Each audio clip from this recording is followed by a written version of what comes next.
You can, I think, but but I'm just saying the rest of us. Can we imagine how folks are feeling? I escaped that kind of oppression, and now it's happening again.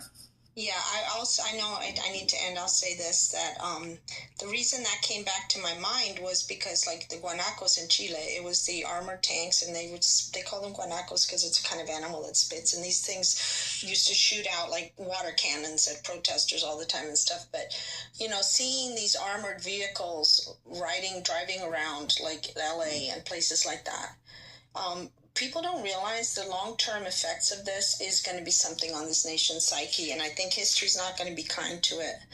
And the last thing I want to say is you guys need to stop saying that these are tactics used in third world countries everywhere, because I'll tell you what, in Costa Rica, we don't use these tactics. A lot of so-called third world countries, we've actually evolved past this, while the U.S. is regressing. So even though Costa Rica is we call it a platanal con luces, which means like a banana farm with floodlights. We're just a little tiny country.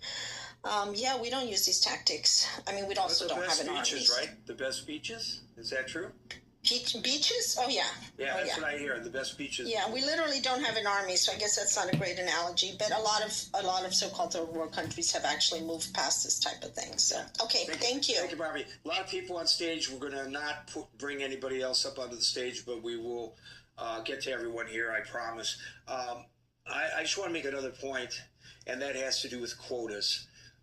There's a quota. The president has acknowledged there's a quota. 4 million people he wants deported.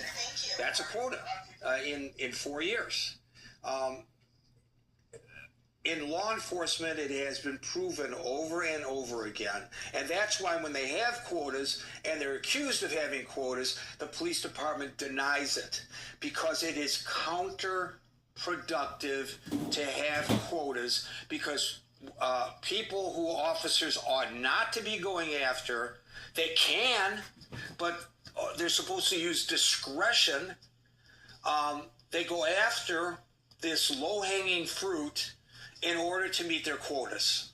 And that's why people who are not driving recklessly, but may have changed lanes without signaling, or maybe their tag light is out. You know, the proper thing to do is you pull the person over, you run them, you see that they're not wanted, you see they have a clean driving record, and you say to them, Mr. Baumgarten, you probably weren't aware, but your tag light is out.